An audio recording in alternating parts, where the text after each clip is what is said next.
Bonjour. Alors dans cette vidéo, je vais faire un tirage pour tout simplement demander si le Bitcoin va tomber en dessous des 30 000 dollars, on va dire cette année. Est-ce que cette année, donc en 2021, est-ce que le Bitcoin va descendre en dessous des 30 000 dollars? Donc voilà, c'est ma question. Donc je vais faire le tirage avec ces cartes-ci. C'est parti. Donc là, je mélange et j'attends qu'une carte tombe.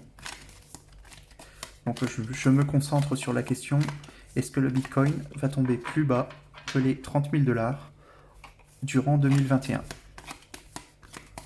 Donc à partir d'aujourd'hui jusqu'à fin 2021. Est-ce que le Bitcoin va tomber plus bas que 30 000 dollars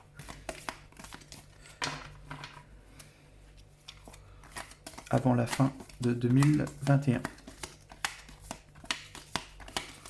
Est-ce que le Bitcoin va tomber plus bas que 30 000 dollars avant la fin de 2021?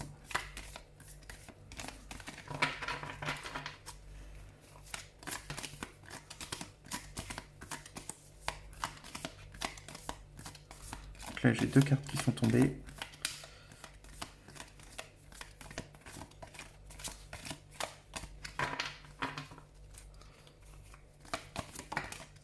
Trois cartes.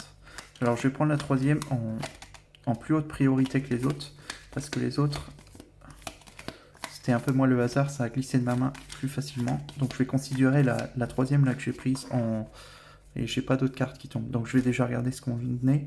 Donc celle-là, c'est la troisième qui est sortie. Je vais la regarder en priorité, parce elle a l'air plus... Ok. Donc là, Gossip, ça veut dire que la valeur du Bitcoin... c'est un jeu, quoi. Elle s'amuse.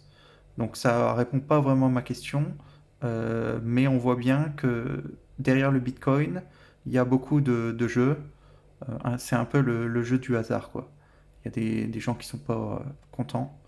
Donc pour moi, cette carte-là voudrait éventuellement dire justement qu'on va rester dans ce mode de montagne russe, de haut en bas, mais pas de montée et pas de descente. Peut-être que ça signifie un range. Je vais regarder les autres cartes, parce que j'ai plus d'informations. Alors ici, on voit de la richesse, un trône, et puis on voit une lumière. Alors moi, ça me fait penser, si je le... Comment je peux interpréter ça? Bon, en tout cas, il y a un trône, un signe de richesse, et puis on a self-worth. Donc en anglais, je crois que ça veut dire le gain de valeur soi-même.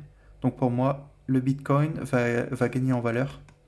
Le self-esteem en fait, estime de soi. Donc estime de soi, c'est plus de valeur. Donc pour moi, le Bitcoin ne va pas tomber en tout cas. Je pense qu'il va pas tomber. Et alors là, par contre, je vois donc là, on a ici victime. Alors est-ce que ça signifie qu'il y a encore des gens qui vont perdre de l'argent? Ou bien, alors, il y a une victime, mais on voit qu'elle est dans une noisette et la noisette est bloquée. C'est-à-dire que les personnes ne peuvent pas bouger. Donc moi, je dirais que le Bitcoin, par rapport à toutes ces cartes-là, je pense qu'on est dans un range et que le Bitcoin, en fait, va toujours rester aux valeurs actuelles. Euh, et, et ici, comme on a une notion de pouvoir, de richesse, je pense que en fait, il va juste conserver sa richesse. Voilà. Donc, les montagnes russes vont continuer sur le range actuel. Donc, le range, on est en juin. Donc, sur le range de juin, ça va continuer comme ça.